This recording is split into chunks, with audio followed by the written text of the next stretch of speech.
She stood in the middle of the crowded ballroom, eyes locked on the man she thought she could never have, and yet, in that moment, she had to ask him for the one thing she never dared to voice before. "Act like you love me, please." The words trembled out of her, barely loud enough to be heard over the music, but loud enough to crack the heart of Alexander Grayson, CEO, millionaire, legend, and her ex-fiancée. YouTube. Rose Delgado wasn't just any girl. She grew up in the poorest part of the city, watching her parents struggle just to put food on the table. She worked 3 jobs through college, often sleeping through classes so she could pay rent, tuition, and the medical bills of her ailing little brother, Mateo.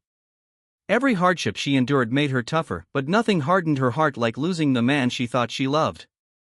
Alexander Grayson was everything Rose was not: wealthy, confident, and used to getting whatever he wanted. They met when Rose was an intern at Grayson Industries, bright-eyed and earnest.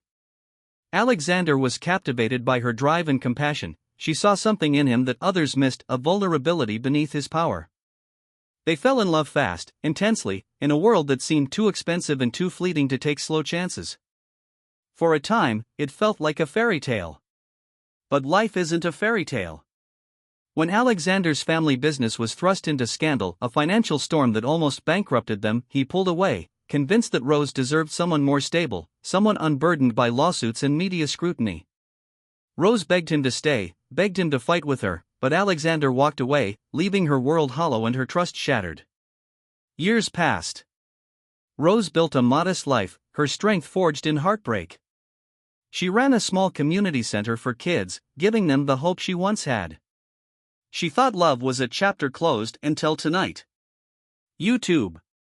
The invitation came unexpectedly, a wedding, not hers, not for a friend, but